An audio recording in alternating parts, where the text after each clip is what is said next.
Joining me now, U.S. Representative Rick Crawford, Republican of Jonesboro, running for re-election in the 1st Congressional District. Congressman Crawford, thank you for joining us, as always. You bet. I want to start with a picture that you can see on the screen here. I've shared with everyone here. It is you in some sort of football regalia, hiking a football. Representative Crawford inducted into Congressional Football Game Hall of Fame. You did not tell me you were a Hall of Famer. Can you explain this football action here, please? Yeah, so I play in the Congressional Football Game every year. It's a charity event. We play the Capitol Police, and we raise money for 4 local charities, one of which is the Capitol Police Fund that directs relief to them and their kids. Anyway, so we play this football game. It's a lot of fun. And I didn't expect this, but at halftime, they said, "Don't go in the locker room." I said, "Okay, what's going on?" They said, "Just don't go in the locker room." So they had a little induction ceremony in the Congressional Football Hall of Fame, and I was one of them that they honored. So it was fun. I mean, so it's not like Canton; it's more like Cannon. There's like in a basement, a utility closet in Cannon office building, I think is where it is. So it's not like they're sending me to Canton or anything like that. So, but it's a lot of fun. Well, no matter what happens in your political career, you'll always be a Hall of Famer now. So you'll have that to hang on. That's right. There. All right. That's right. On a more serious front, I'm going to quote something that you have kicked out in a previous press release here. Quote, "Everywhere you turn, the Biden economy is hammering American families. Food and energy prices and now home mortgage rates are among the items that have soared under his economic mismanagement."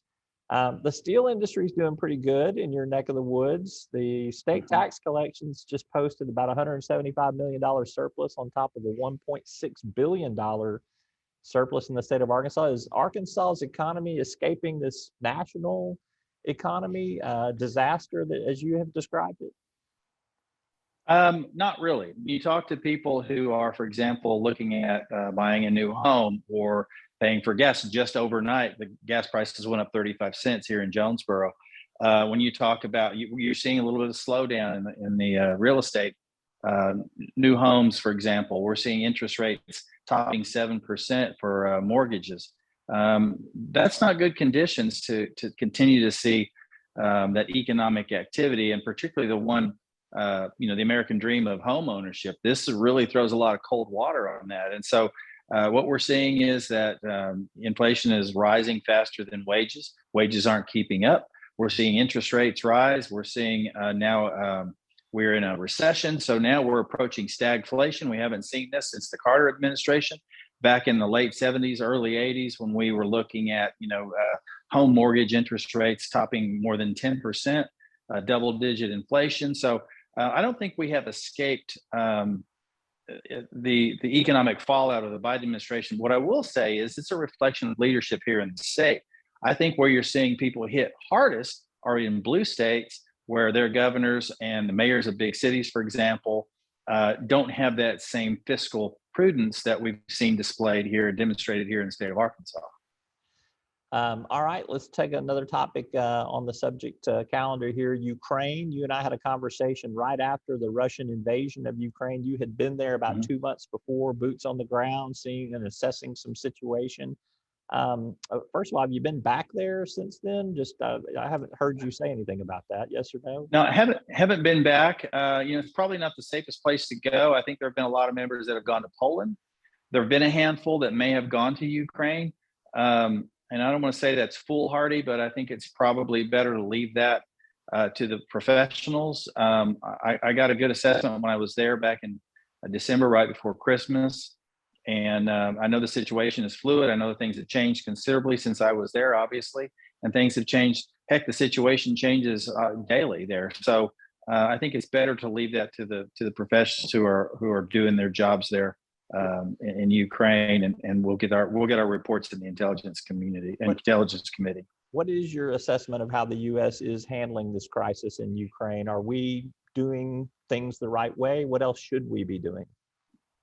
Well, I think I would like to see a lot more transparency with regard to where the money is going, what weapons are going where, when they're getting there, how they're being tracked, and the role that we're playing there. I think it's necessary that Ukraine be able to defend itself. I think it's imperative that Russia not be allowed to bully Western Europe, which they've been trying to do and have done really quite well over the years with regard to leveraging their energy needs there in Western Europe. And so I think it's important that Ukraine not be a pawn in the Russian game against Western Europe. But at the same time, I think our role should be limited to pretty much what it is, and that is an advisory capacity, providing some resources, providing some funding where it's needed. But I'm not seeing the degree of transparency I would like to see from the administration, and not just our administration, but also the Zelensky administration.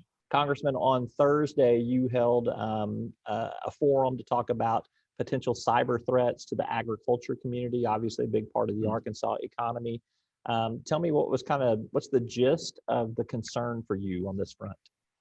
Well, I think any industry is vulnerable, but I think there are a number of industries, and agriculture being one of them, that are absolutely vital to national security. A country that can't feed and clothe itself is a country that's vulnerable strategically.